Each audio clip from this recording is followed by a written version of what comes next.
Bonjour à toutes et à tous, j'espère que vous allez bien ma team. Aujourd'hui pour cette nouvelle vidéo, on se retrouve pour la présentation complète de l'étape 7 du Tour de France 2020.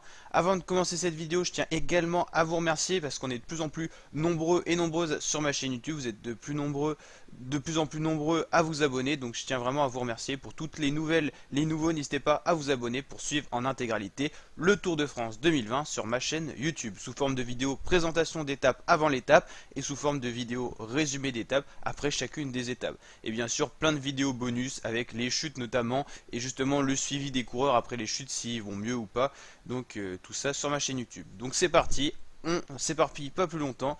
Donc aujourd'hui une étape de 168 km au programme qui relie Millau à Lavore, une étape de type vallonnée dans sa première partie puis toute plate vraiment dans sa dernière partie. Les trois quarts de l'étape après sont vraiment hyper plats. Donc il y aura trois côtes répertoriées aujourd'hui. La côte de Lusançon, 3 km à 6% de moyenne, donc ça monte plutôt bien. Ensuite, on aura le sprint intermédiaire à Saint-Vernet-sur-Rance qui pourra certainement être disputé par le peloton. Alors, est-ce qu'on aura une échappée sur ces routes entre Millau et Lavore? Je pense quand même qu'on aura 2-3 coureurs qui voudront quand même s'échapper, notamment des petites équipes comme Direct Energy ou des équipes qui veulent un peu montrer le maillot à l'avant et qui n'ont pas forcément deux sprinters. Ça peut être le cas par exemple d'AG2R la mondiale, enfin d'une petite équipe qui pourrait mettre un coureur à l'avant. Encore AG2R, vu qu'ils ont Romain Bardet au général, c'est pas sûr, mais en tout cas ça pourrait quand même donner lieu à 2-3 coureurs qui s'en vont en tête de la course. Ça serait bien en tout cas qu'il y ait une échappée, parce que souvent quand les étapes sont promises de sprinter, il y a une étape où il n'y avait pas d'échappée du tout. Ça devait être l'étape 5 et c'était vraiment plutôt ennuyant à regarder. Ensuite, on a le col de Péronanque. Alors, c'est un col, mais très roulant. 14 km, c'est long, mais à 4% de moyenne, c'est très roulant. C'est une sorte de faux plat montant, en fait. Et vraiment, au niveau difficulté, ça passe plutôt bien, même pour les sprinters qui n'aiment pas du tout monter. Et on aura la côte de Paul qui sera beaucoup plus raide, 1 km à 7% de moyenne, mais assez courte. Et ensuite, on va descendre petit à petit pour arriver vraiment dans la plaine. Quand on arrivera à Castres jusqu'à Lavore, ça sera quasiment du tout plat, du tout cuit pour les sprinters, notamment dans les 30 derniers kilomètres à peu près. Donc je pense qu'une échappée peut se constituer, peut prendre un peu d'avance quand la route sera un peu escarpée. Je pense aller 2-3 minutes, voire 4 minutes maximum. Et puis après, attention aux coups de bordure dans la dernière partie.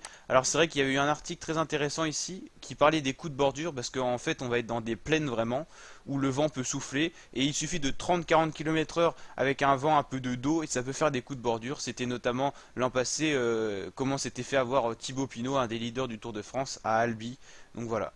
Et donc eux ils pronostiqueraient Sam Bennett en favori, Sagan, Van Aert à 2 étoiles et Nizzolo, Ewan et Bol à 1 étoile. Et on va sur notre fameux site Today Cycling qui nous propose chaque jour un petit peu une présentation de l'étape avec notamment les favoris qu'on regarde donc à chaque fois. Donc là, à 3 étoiles, on retrouve Calabewan, Sam Bennett et Sej Bol. Calabewan, il a déjà gagné. Sam Bennett, sans dire de bêtises, je crois qu'il n'a pas encore gagné. Sej Bol. Alors après, à 2 étoiles, on a Nizzolo, Sagan, Van Aert et Christophe. Van Aert qui a déjà gagné. Christophe aussi, qui avait porté le maillot jaune la première étape. Et 1 étoile, Hugo Hofstetter, c'est un Français. Hein. Matteo Trentin, Brian Cocker, un autre Français. Lucas Mexech ou encore Jasper Stuyven.